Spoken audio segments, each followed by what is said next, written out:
More news coming out of the world of Battlefield 2042, which we've talked a lot about, but this time it's not in response to something new breaking. In fact, quite the opposite. Recently, in a blog post, the community lead for Battlefield restated the devs' commitment to getting the game into better shape and is calling for feedback specifically on maps, which are going to be the focus of their next big update. Now, based on, again, things we've covered in the past on this channel, especially that petition that as of recording is at over 220,000 signatures demanding a refund for the game, it's fair to say that there's a good number of folks who were just tapped out on this game entirely. But for those of you who are still holding out hope, or at the very least want to voice your discontent with the state of things and the hopes that it'll be taken into consideration potentially for the future games, this is your opportunity to send some feedback, give your thoughts and opinions to the dev teams themselves so that it can be used moving forward.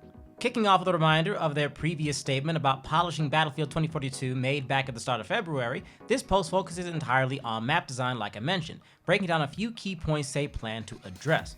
Firstly is travel. Getting across the map in Battlefield can take a while. As they mentioned, people have used the phrase walking simulator to describe it. While they have identified a few maps in particular they want to address, they also invite players to mention any they think have this problem significantly. Following that is intensity, which can be cranked a bit high at times, particularly in the 128 player modes. Balancing that many players can be tough, and they're looking to possibly improve that experience by reducing the number of vehicles it can spawn to help balance out the infantry, or maybe just dropping everything back to 64, which they believe is the best experience for Breakthrough. Line of sight is up next. It's no surprise that on maps this big, getting gunned down from vast ranges is a big problem. With relatively few obstructions for long distances on many maps, snipers can have a field day. Providing more cover, and thus providing more incentives to prepare for all ranges rather than just very, very long, will be a focus of this section.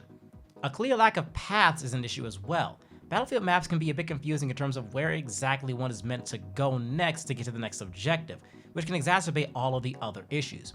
You don't know where you're going, but it's going to take forever to get there because of how big the map is, doubly so because you're burning time figuring out where the objective is, and all the while you're vulnerable from long-range sniper fire and there's no cover.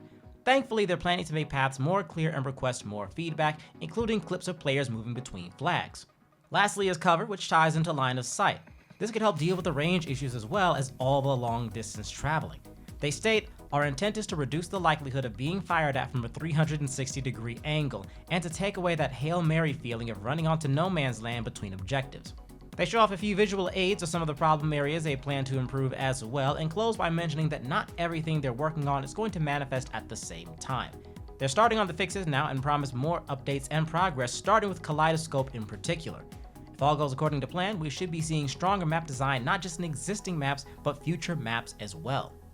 That is, of course, if they can restore enough confidence that the game continues to run strong and there's a player base that is excited to see what new content could come into the game in the future. We know that from the very beginning, DICE planned on doing a lot more with this game than they currently have, and if they can recapture some attention, if they can restore some goodwill, they might have the opportunity to really show what they know Battlefield 42 could be.